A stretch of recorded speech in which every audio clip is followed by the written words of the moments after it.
Pemirsa, apa dampak penarikan ijazah Stikom Bandung terhadap alumni? Kita langsung bahas sore ini bersama narasumber sudah tersambung ya dengan Pak Kepala Lembaga Layanan Pendidikan Tinggi Wilayah 4 Jawa Barat dan juga Banten, Bapak M. Samsuri dan juga alumni Stikom Bandung, Mas Saras Sarafani. Selamat sore. Assalamualaikum Bapak-Bapak. Sehat selalu keduanya. Selamat sore Mas Sehat. Heranov. Selamat Baik, sore, Mas Sore. Rani. baik. Heranov Pak di sini. Sedianya kami juga turut undang pihak Stikom, namun Kepala Stikom Bandung, Dedi Jamaludin Malik, ini menolak diwawancara Bapak-Bapak karena yayasan menilai pemberitaan mengenai Stikom Bandung sudah over exposure. Stikom ini akan menunggu pemberitaan media antik meredat terlebih dahulu sambil menunggu kabar selanjutnya dari kementerian terkait. Saya langsung ke Mas Saras. Mas Saras, bisa Anda gambarkan bagaimana penarikan ijazah yang Anda alami, Mas Saras? Kalau dari saya, awalnya itu emang ada undangan pertemuan dari Stikom Bandung secara offline dan online di di kampus.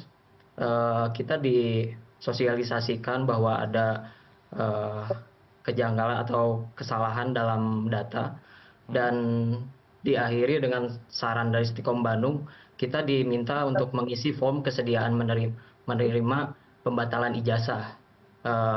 Hal tersebut harus ditandatangani karena menurut Stikom Bandung itu adalah eh, saran terbaik seperti itu.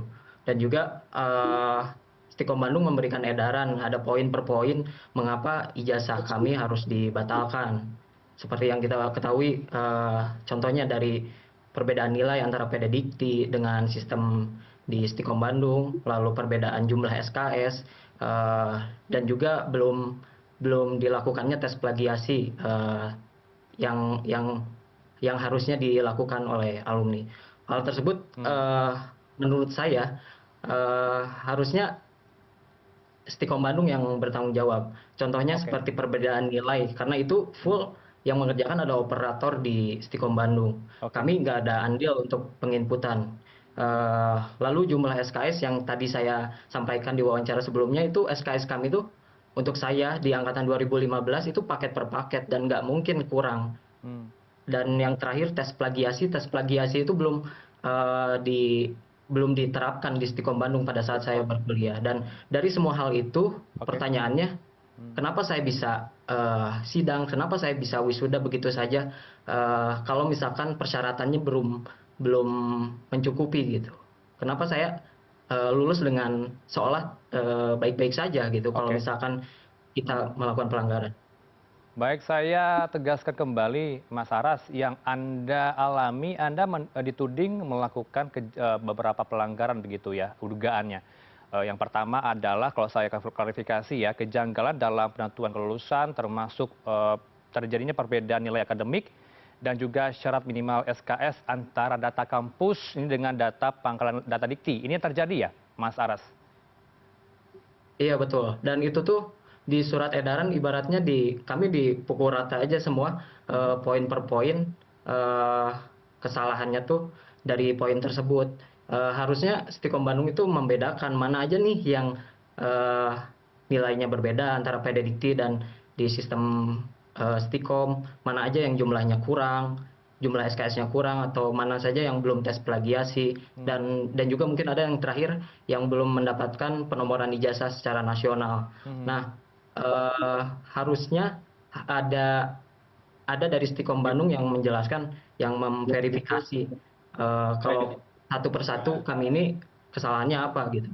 Ini kesalahan Dan yang juga terjadi, maaf saya potong. Ini kesalahan yang terjadi, Anda bersama teman Anda 232 lainnya sama nih yang dituding ke Anda. Terjadi iya, plagiasi gitu ya. tapi satu persatu itu ada yang mengkonfirmasi ke staf Stikom Bandung. Kalau saya yang disampaikan adalah perbedaan nilai dengan dari PD Dikti dengan sistem di Stikom Bandung. Tapi pertanyaannya kenapa harus tetap saya dibatalkan ijazahnya dan harus mengikuti perkuliahannya lagi gitu. Dan juga Mas ada karena berita ini meledak gitu ya di masyarakat dan juga ada temuan dari eh, L2 Dikti, nanti mungkin Pak Samsuri bisa sampaikan adanya pemberian ijazah tanpa perkuliahan, tanpa proses perkuliahan, dan itu yang sangat berdampak kepada kami. Tidak cuma 233 orang alumni yang masuk ke list, tapi seluruh alumni yang lulus dari Stikom Bandung. Kami disamakan dengan eh, mahasiswa-mahasiswa yang beli ijazah, alumni yang bodong. Itu yang sangat merugikan untuk kami gitu. Padahal ini kami harapkan Stikom Bandung itu dengan cepat Oke. memverifikasi mana aja sih kalau misalkan emang ada yang membeli ijazah, itu orang-orangnya yang mana aja, jangan dipukul rata 233. Angkatan saya semua full, tidak apa Baik. dibatalkan ijazahnya. Apakah semuanya beli Oke. ijazah? Hmm. Kan tidak. Baik, artinya Anda sudah melakukan pencocokan data ya. Data yang Anda miliki, data yang kampus miliki, ini sesuai tidak dengan apa yang Anda sudah punyai atau miliki, Mas Untuk Aras? saat ini data Ya, untuk saat ini data yang saya pegang, transkrip yang saya gunakan untuk lamar kerja dan segala segala macam, mungkin itu sama dengan yang ada di sistem Stikom Bandung. Cuman yang di PD Dikti, saya cuman bisa cross check jumlah SKS saja. Mohon maaf kalau misalkan salah. Saya tuh tidak bisa melihat nilai satu persatu apakah sama dengan transkrip yang saya dapatkan dari Stikom Bandung atau tidak. Apakah IPK nilainya semuanya udah sama atau belum, itu kita belum dikasih tahu oleh Stikom Bandung gitu. Baik, silakan Dan respon Pak Samsuri, saya potong, saya langsung minta respon dari Dikti. Ini kenapa bisa terjadi fenomena dugaan keteledoran dari pihak kampus tapi dilimpahkan ke mahasiswa, alumni? Ini bagaimana evaluasinya Pak dari tim Anda? Iya, Hmm. baik. Terima kasih Mas dan juga Mas alumni. Jadi perlu kita sampaikan bahwa perguruan tinggi itu memang harus menjaga dua hal yang sangat penting. Yang pertama adalah tata kelolanya, ya, dan yang kedua adalah tata mutunya. Jadi ketika bicara tata kelola itu mestinya semua dokumen yang diterbitkan oleh kampus dan dokumen yang disubmit di dalam sistem PD Dikti itu harusnya sama, ya. Oke. Tidak ada perbedaan. Kalau ada perbedaan tentu ini yang menimbulkan kecurigaan dari masyarakat. Kurang lebih begitu ya. Itu yang pertama. Nah, oleh karena itu Kementerian Pendidikan Tinggi, Sains dan Teknologi melalui tim evaluasi kinerja perguruan tinggi yang merupakan gabungan dari beberapa unsur melakukan evaluasi ke beberapa perguruan tinggi. Oke. Dengan tujuan supaya tata kelola dan tata mutunya itu baik. Nah, itu merupakan sampling, beberapa sampling yang dilakukan. Nah, itu ada beberapa perbedaan yang seperti tadi juga disampaikan oleh Mas Rizky ya. Nah, oleh karena itu yang perlu dilakukan adalah langkah perbaikan. Nah, tentu supaya melakukan langkah perbaikan sesuai dengan Permendikbud nomor 7, maka kementerian menurunkan yang namanya sanksi administrasi dengan tujuan supaya perguruan tinggi bisa melakukan perbaikan. Nah, terkait dengan alumni seperti yang Mas Rizky temui seperti ini, tentu kampus itu kita menyarankan kampus melakukan verifikasi, ya, verifikasi bersama. Jika mahasiswa memiliki data yang akurat dan memang dalam fakta proses pembelajarannya itu dilakukan, maka itu diberikan kesempatan untuk melakukan perbaikan data di PD Dikti dengan data dukung yang diberikan. Itu tujuannya. Jadi ibarat orang yang mungkin sedang sakit gitu. Nah, inilah langkah perbaikan yang harus dilakukan. Baik. Supaya betul-betul kualitas itu makin baik dan makin baik dan tata kelolanya juga baik. Begitu ya. Ya, jika verifikasi tadi sudah dilakukan antara kedua belah pihak, alumni dengan pihak kampus, dan benar adanya data yang tepat sekali antara kedua pihak ini, datanya benar, apakah harus mengulang, Pak? Maaf, terputus. Ya, Pak Samsuri, Anda mendengar suara saya? Pak Samsuri? Ya, Pak.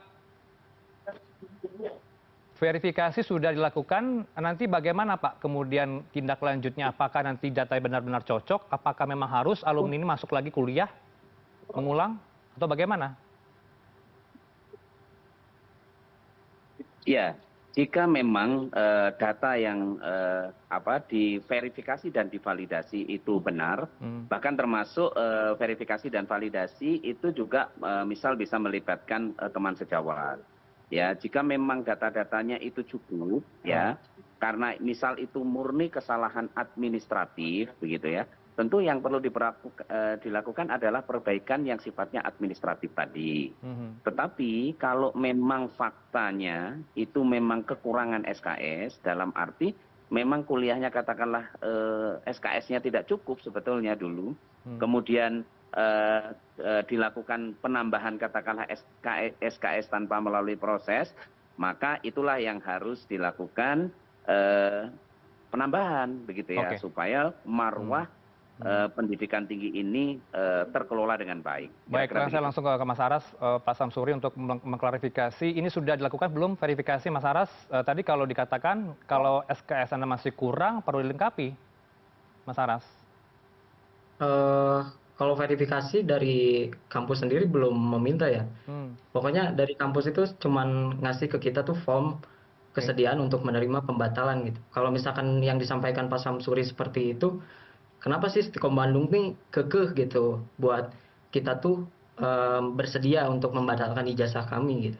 Ada apa gitu di balik semua ini gitu.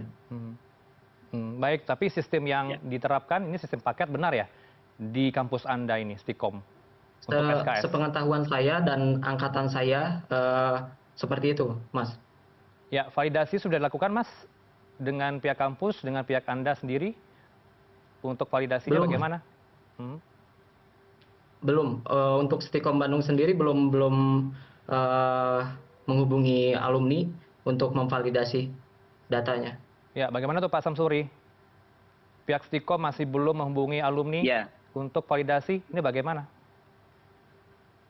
Ya, memang di Permendikbud 7 itu dikatakan penanggung jawab sistem penjaminan mutu internal itu perguruan tinggi dan juga badan penyelenggara perguruan tinggi. Ya tentu kita terus melakukan cross check ya. Sebenarnya beberapa hal sudah dilakukan perbaikan juga oleh Stikom Bandung ya, dan itu telah tersampaikan ke kami. Namun kami juga terus mendorong itu dilakukan terus menerus sampai betul-betul perbaikan itu dilakukan tanpa merugikan alumni dan menjadi semacam multivitamin begitu ya bagi kampus untuk ke depan menjadi jauh lebih baik. Tadi tertib secara tata kelola dan juga secara kualitas dalam proses pembelajaran itu makin membaik begitu. Jadi tata kelola dan tata mutunya harus betul-betul baik. Tapi awal mula screening data yang diduga plagiasi ini dari mana awal mulanya ini Pak Samsuri terjadi? Apakah di masa era pemerintahan Prabowo ini langsung digercep, gerak cepat untuk mendeteksi siapa yang plagiasi, siapa yang tidak? Ini bagaimana sebenarnya? Apakah memang sudah terjadi pada era Pak Jokowi? Oh ya, sudah. Ini kan temuan itu sejak awal 2024 ya. Prosesnya, tetapi sebenarnya kita itu melakukan secara rutin dan atas dasar biasanya atas dasar laporan masyarakat, dan yang kedua adalah mitigasi berbasis data yang dimiliki begitu ya. Contoh saja, setiap perguruan tinggi itu mau melakukan kelulusan itu selalu kita minta untuk memitigasi supaya tidak ada kekeliruan-kekeliruan ke depan, itu data lulusannya dilaporkan ke L2 Dikti supaya dibantu untuk dilakukan cross check apakah ini sudah eligible penomoran ijazah nasionalnya atau belum. Ya, itu mungkin kita juga perlu cek karena mungkin data-data yang dulu juga perlu dilakukan pembenahan. Ini intinya adalah upaya untuk memberikan ruang pembenahan supaya perguruan tinggi khususnya di wilayah Jawa Barat dan Banten ini makin tertib secara tata kelola dan juga makin kuat secara tata mutu. Ya, itu saja, seperti Pak. apa bentuk konkretnya Pak laporan masyarakat ini yang masuk ke Anda? Anda menerima laporan dari mana saja, Pak Samsuri? Ya, jadi laporan masyarakat itu masuknya itu bukan hanya ke L2 Dikti ya, masuknya itu bisa. Kenapa? Ya, silakan dilanjutkan, Pak. Halo Mas, Ya, masih terdengar, Pak. gimana Mas? Ya, silakan lanjutkan keterangan Anda. Pak Samsuri, silakan. Halo? Pak Samsuri, silakan. Iya, Ya, maaf, yang terakhir dilanjutkan. kurang jelas. Gimana? Baik, saya tidak Kurang bertanya, jelas tapi yang saya terakhir. menunggu keterangan Anda, Pak. Silakan, dilanjutkan. Enggak, Laporan masyarakat tadi, Pak, bisa pertanyaannya tadi kurang digambarkan. jelas. Oh, oke. Oke. Jadi laporan masyarakat itu melalui laman lapor dan Hmm. itu bisa ke inspektorat juga kepada tim evaluasi kinerja perguruan tinggi ya. Kemudian tentu laporan masyarakat itu berkaitan dengan itu ada dugaan ya, ada indikasi orang-orang lulus dengan SKS yang belum memenuhi, itu sebagai contohnya. Itu sumber dari mana, Pak? Masyarakat mana ini? Sumbernya itu ya biasanya kan masyarakat itu melalui laman lapor ya, melalui laman lapor, dan kita menggunakan sistem pelaporan yang ada di kita itu, kita kan membuka ruang ya, membuka ruang untuk masyarakat memberikan laporan kepada semua kampus ya, dalam rangka meningkatkan tadi tata kelola dan kualitas perguruan tinggi. Baik. Jadi masyarakat itu bisa media, bisa masyarakat umum gitu ya, atau bahkan mahasiswa itu juga bisa memberikan laporan kepada channel-channel laporan di L2 Dikti maupun di kementerian. Oke, saya minta closing statement sedikit saja dari Mas Aras. Apa dampak yang Anda alami terhadap tempat Anda bekerja saat ini? Apa yang Anda harapkan juga kepada Stikom Bandung? Silakan. Ya, terima kasih. Untuk dampak sendiri sih, dari sekarang udah mulai ya ada pertanyaan-pertanyaan, apakah ini benar kampus kamu, apakah ini menimpa pada kamu dan juga teman-teman saya yang lainnya.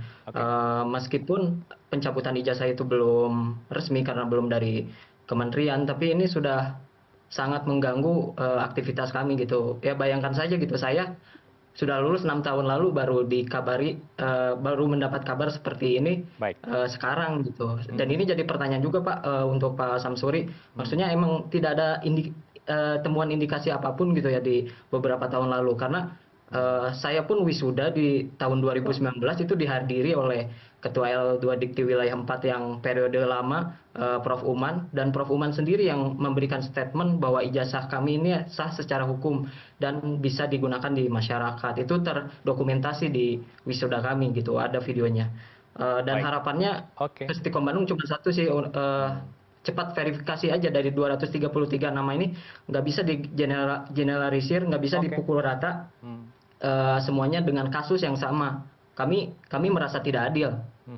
Baik, kita tunggu nanti kelanjutannya seperti apa. Stikom berjanji akan melakukan klarifikasi lebih lanjut, tapi dengan kementerian terkait terlebih dahulu untuk koordinasi. Ini kita tunggu bagaimana kemudian kelanjutannya. Tetap bersabar ya Mas Aras, kita tetap doakan yang terbaik buat Anda dan juga pekerjaan Anda. Selamat sore Bapak-Bapak, saya selalu keduanya. Assalamualaikum. Waalaikumsalam. Waalaikumsalam. Terima kasih. Dan informasi lainnya hadir usai jeda berikut, tetap bersama kami di CNN Indonesia Newsroom.